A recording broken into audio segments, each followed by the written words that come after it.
सारंच सारथो ञत्वा असारंच असारतो तेसारं अधिगच्छन्ति सम्मा සංකප්ප ගෝචරා. යහපත් අදහස් ඇති යම් කෙනෙක් සාරවත් දෙය සාරවත් යයි දැනගනිත්ද, නිසරු දෙය නිසරු යයි දැනගනිත්ද, ඔහු මාර්ගඵලාදිය සාරය ලබා ගනිත්. බුද්ධං සරණං ගච්ඡාමි.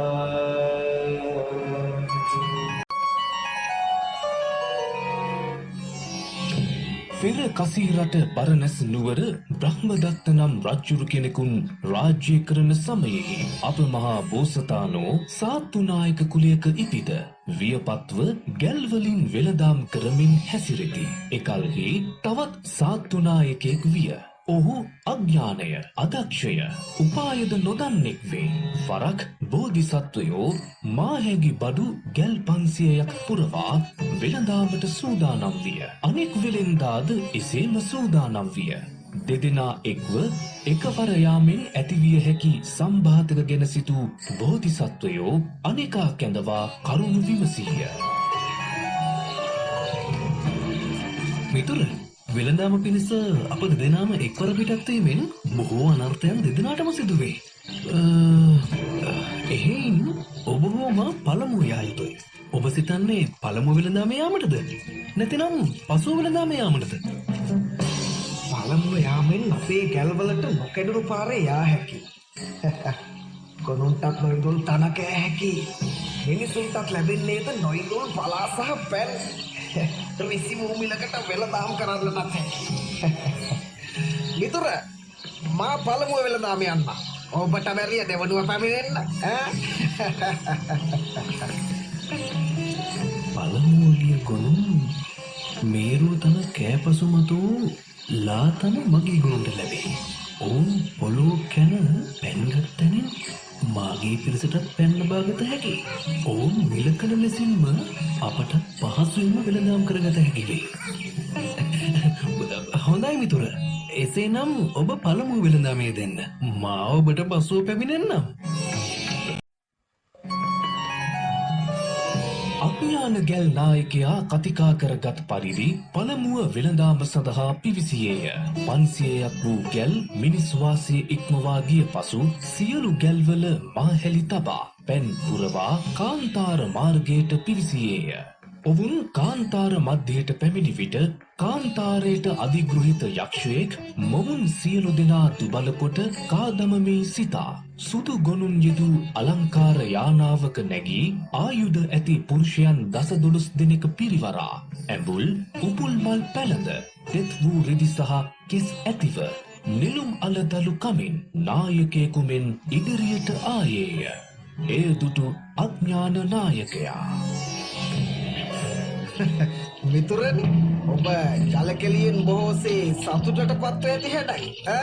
ඔබ මෙසේ මල් පැළඳ මඩ තැවරි දිය බැස බැස එන්නේ කොහි සිටද? ඉදිරියේ වැසි වසින්නේද ජලපොකුණු තිබෙන්නේද? මිත්‍රයා, අර ඈත පෙනෙන නිල් වන රොදේ පටන් මුළු වනයම පිරී ඇත්තේ ජලේ.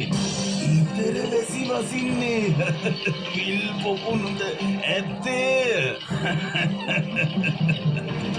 ඔබ මේ ගෙල්ගෙන කොහි යන්නේද? අපි බරණැස සිට වෙළඳාමේ පැමිණියමු. හොඳයි. මෙතෙක් ජලය ගෙන එක නම් නුවණැති ක්‍රියාවක්. ඒ බොහෝසේ පැන් නැති නිසා මේ පැන්සලි ඉවතලා පාසුවෙන් නොයන්නේ මන්ද.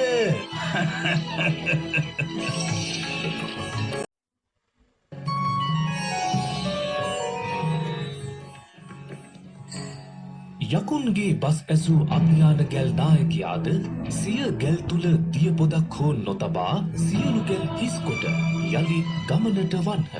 කාන්තාරයේ පුරාවට බොහෝ දුර ගැල් පැදවූ මුත් වැසි හෝ වනාන්තරයක් හෝ නොලැබ මිනිසුන් පීඩාවට පත්විය. බීමටත් ආහාර පිස ගැනීමටත් පැන් බිඳක් හෝ නොලැබූ ගැල්කරුවන් ගැල් නවතා ගුණුම් ගෙට ගසා තැන තැන වැටි නිදන්නට වන්හ. අනේ දෙවියනේ අපිට පිට වෙනු මැන අහෝ දිය බිඳක්වත් නැතිද මේ කාන්තාරේ දීමට දිය බිඳක් තිය අප බේරා ගනු මැනව අහෝ දෙවියනේ සාපිපාසයෙන් අප මැරෙන්නට වන්නේ පිපාසාවෙන් මැරේවි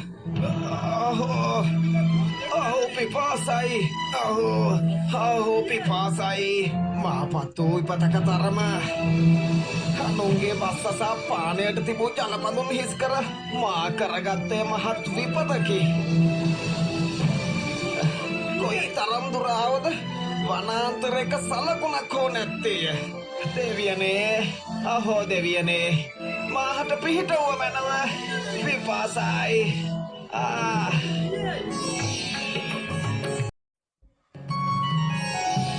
රාත්‍රී කාලය පැමිණි පසු කාන්තාරයට පැමිණි යකුන් පැන් පිපාසාවෙන් දුබලව සිටි ගැල්කරුවන් මරා කන්නට වන්හ. අඥාන මිනිසා මේ පිරිස අනුතුරේ හෙළුවේ නුබයි මගේ යක්ෂ සේනාවනි රිසිසේ අනුභව කරව මේ නුඹට ලැබෙන්නේ අග්‍රභෝජනයකි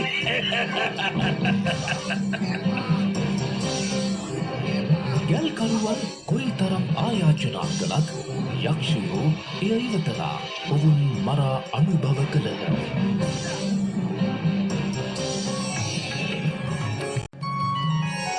මාස කීපයක ඇවෑමෙන් ඥානවන්ත වෙළෙන්දාත් ගැල් 500ක් පුරවා වෙළඳ බඩු රැගෙන බරණැසින් පිටත්ව ක්‍රමයෙන් ගම්නියම් ගම් පසු කරමින් කාන්තාරය අභිමුවට පැමිණියේය. ඉනික් පිටි සියලු ගැල්වල වතුර පිර වූ සැලි තබවා සිය පිරිස ඇමතීය. සගේනි අප මේ පිවිසෙන්නේ මහා කාන්තාර ප්‍රදේශයකට ඉතින් මගෙන් නොවිමසා වතුර පතක්වත් ප්‍රයෝජනයට නොගැනීමු විෂ ගස් පැල ඇති නිසා පෙර නොකෑ කොළයක් මලක් හෝ ඵලයක් නොකෑ යුතුයි. මෙලෙස අවවාද කොට ගැල් නායකයා කාන්තාර තරණය ඇරඹීය. එය දුටු යක්ෂ සේනාවෝ පෙර පරිදිම ගැල්කරුවන් මරා කමී සිටූ යක්ෂයෝ තෙත රෙදි සහ තෙත කිස් මවාගෙන නෙළුම් අල දලු කමින් පැමිණ ගැල්කරුවන් සමග කතාවට වන්නේය. මේ තීනති කාන්තාරේ නිර්භීත වූ රතු වූ ඇසෙති සෙවණැල්ලක් නැති මොවුන් නිසකෙන්ම යක්ෂයන් විය යුතුයි.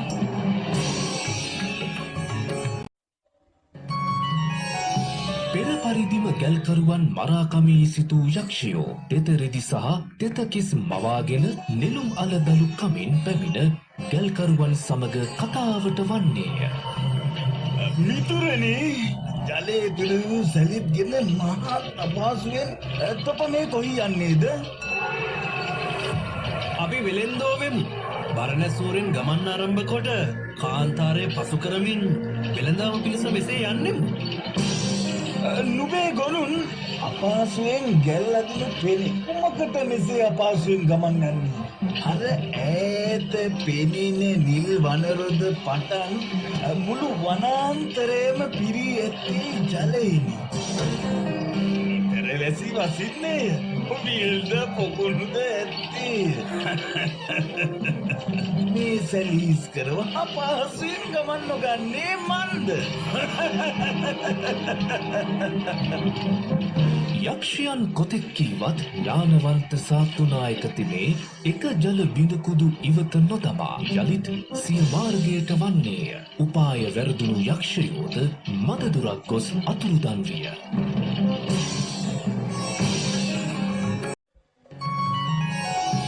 යක්ෂයන් හමුවීමෙන් පසු යළි ගමන් ඇරඹි වෙළෙන්දෝ ක්‍රමක්‍රමයෙන් කාන්තාරය මධ්‍යයට පැමිණි පසු පෙර පැමිණි වෙළෙන්දා මරා කාදමා තිබූ තැන ඔවුනට හමුවිය.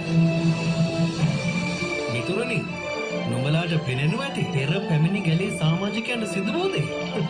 ඔවුන්ටත් අපට සේම යකුන් මුණ ගැසෙන්නට ඇත. ගැලෙහි අඥාන වූ නායකයා යකුන්ගේ බස් විශ්වාස කොට සිය සමූහයේම මිනිසුන් විනාශයට ඇද දැමූ හැටි මේ. නායකතුමනි, අපට නම් නොතේරේ. ඔබ කෙසේද පැමිණියේ යකුන් බව වටහා ගත්තේ? මිතුරනි, ඔවුන් වනරොදින් එපිට වැසී ඇති බව කීමුත් යොදුනක් පමණ තැන් සිට හමන වැසිසුලන් කිසිවක් අපට නොදැනුනි. විදුලියකුද නොදැනුනි. අකුණු හඬද නොඇසුනි. ඉදින් නිසැකවම ඒනම් මනුෂ්‍යෝ විය නොහැකි. අප අද රාත්‍රිය මේ තැන්හිම ගත කරමු. සියලු ගැල් වලල්ලක්සේ සාදා ගොනුන් වලල්ලතොට මුදන්න. පිරිසත් ආරක්ෂාවට අවදි වී සිටියේදී අනෙක් පිරිස විවේක ගන්න.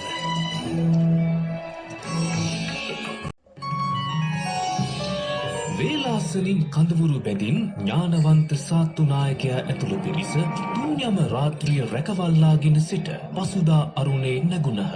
උදෑසනින්ම අවදි වූ ඔවුහු අබලන්ගැල් එහි තමා තරගැල්ගෙන තමන්ගෙන අඩුමිල ඇති භාණ්ඩාදිය ඉවත තමා වැඩිමිල ඇති මාහැගි බඩු පටවාගෙන යළි ගමන් ආරම්භ කළේය. ඥානවන්තව මරුකතර නිමකොට සිතූ තැනටම ගොස් බොහෝ කලකින් වෙළෙන්දන් නොපෙමිණි නිසා තමන් ගෙන ගිය සියලු බඩු භාණ්ඩ විකුණා ලාභ ලැබ යළිත් සුවසේ සිය නුවරටම පැමිණියේය.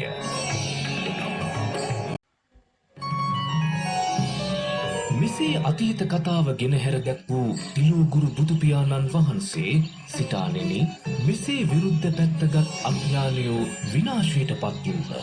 අවිරුද්ධ පැත්තගත් නුවණැත්තෝ අදහස සඵල කොට සුවපත් වන්නාහයයි අපන්නක ධර්ම දේශනාව වදාළසේක. අපන්නක පටිපදාව නම් රතන සූත්‍රය සරණ යාමය, පන්සිල් දසසිල් සිල් පිරිසිදු සිල් නොකිලිටිව රැකීමය, ඉන්ද්‍රිය සංවරය, පමණ දැන භෝජන ගැනීමය, නිදි වැළීමය, ධ්‍යාන භාවනා වැඩීමය, සතර මග සතර ඵල ඉපදවීමය, මිත්‍යා දෘෂ්ටිය, දස අකුසලයේ ආදී සියල්ල අපන්නක පටිපදාවට විරුද්ධ කාරණයයි. අපන්නක පටිපදාවෙන් බුදු, පසේ බුදු, මහරහත් බවට පමනුවා නිවන් සැප සාදන්නේ අනේ පිරිසිතානන් ප්‍රමුඛ 500ක් උපාසකවරුන්ට වදාළසේක. දේශනාව කෙලවර උපාසකවරු සෝවාන් වූහ. එකල අඥාන සාත්තුනායකයාණන් දැන් දෙව්දත් තෙරුන්ය. ඔහුගේ පිරිස දැන් දේවදත්ත පිරිසය. නුවණැති සාත්තුනායක පිරිස දැන් බුදු පිරිවරය. ඒ නුවණැති සාත්තුනායක පුත්‍ර නම් තමන් වහන්සේමයයි අපන්නක ජාතකය මෙසේ නිමවා වදාළසේක.